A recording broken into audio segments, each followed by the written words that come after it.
भगवान शिव विधि की पूर्णता या भाव की पूर्णता किसी एक की पूर्णता पर फल दे ही देते हैं क्योंकि वो विधिपुत्र हैं। परंतु भगवान विष्णु की प्रसन्नता भाव की पूर्णता पर आधारित है। ऐसा हमें प्रतीत होता है कि भगवान शिव को प्रसन्न करना आसान है, पर वास्तव में ऐसा नहीं है। लोग इस कथन का सही मतलब निकालने में असमर्थ होते हैं।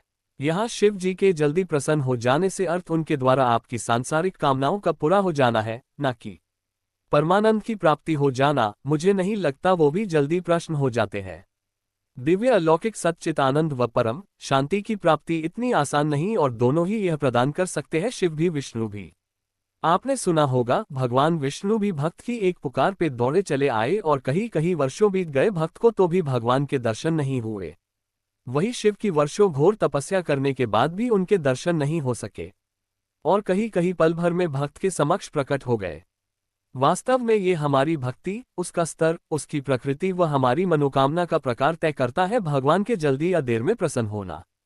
एक शक्ति के दो रूप हैं, विष्णु और शिव, और दोनों में से कोई भी मोक्ष प्रदान कर सकता है।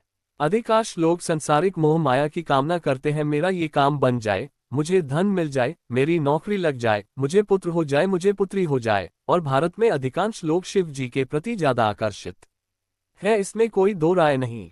वे सब भौतिक सुखों की कामना लेकर शिव जी के पास जाते हैं और वे इसे बिना देर किए पूरा करते देते हैं, तो लोगों को लगता है शिव जी जल्दी प्रसन्न हो गए।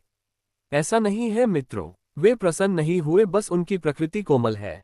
विष्णु की तुलना में यहाँ विष्णु थोड़े कठोर प्रतीत होते हैं। बस इसी अंतर का हम गलत मतलब निकाल लेते हैं। आप जरा भगवान शिव से शिव को मान कर देखिए, पता चल जाएगा वो जल्दी प्रसन्न होते हैं या नहीं। दिव्य अलौकिक आनंद मान कर देखिए, प्रेम मान कर देखिए, पता चल जाएगा सच। नारायण से नारायण को मान को देखिए, पूरा जीवन समर्पित करना पड़ जाएगा।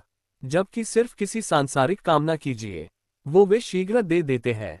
भगवान तो कल ही प्रसन्न हो जाए, बस हमारा अशुद्ध मन होने नहीं देता। ये शुद्ध नहीं होता, हमारी भक्ति निस्वार्थ नहीं होती, हमारा उद्देश्य परम स्तर का नहीं होता, हमारी कामनाएं परम स्तर की नहीं होती।